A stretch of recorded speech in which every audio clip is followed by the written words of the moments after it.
Pour préparer un objet à l'exportation, il y a plusieurs points qu'il faut que tu vérifies. Je vais reprendre l'objet dans les ressources chaise UV non dépliée.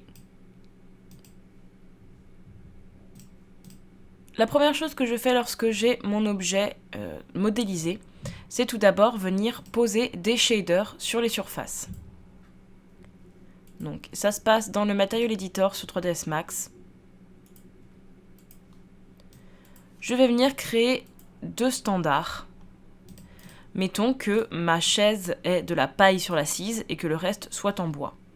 Je vais donc créer un premier matériel que je vais bien appeler paille. Je vais lui donner une couleur random, bon là en l'occurrence je vais lui donner du jaune, sachant qu'après tu peux, c'est une méthode de travail qui peut être pas mal pratique. Moi je sais que j'utilise une couleur égale un type de matériau, par exemple tous mes métaux vont être bleus. Ça peut être une bonne technique pour commencer à pré-shader tes objets. Et je vais assigner ce matériau exclusivement sur l'assise. Je vais en créer un deuxième, ça sera donc le bois pour tout le reste de l'objet,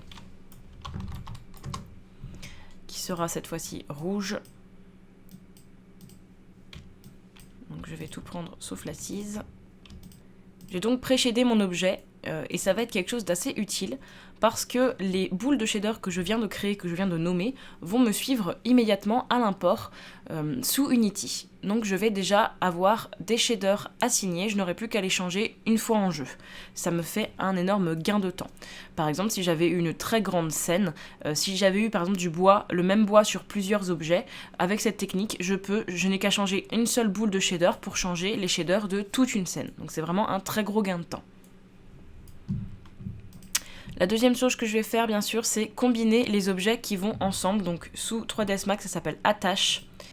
Par exemple, si je prends le cas d'une bibliothèque, si je veux que mon étagère soit importée, montée dans Unity, il va bien falloir que j'attache en amont pour pas que chaque planche de l'étagère se balade sous Unity. Mais par contre, c'est une question que je peux me poser. Si cette étagère a des livres, est-ce que je vais souhaiter que mon client prenne les livres en main ou bien non ?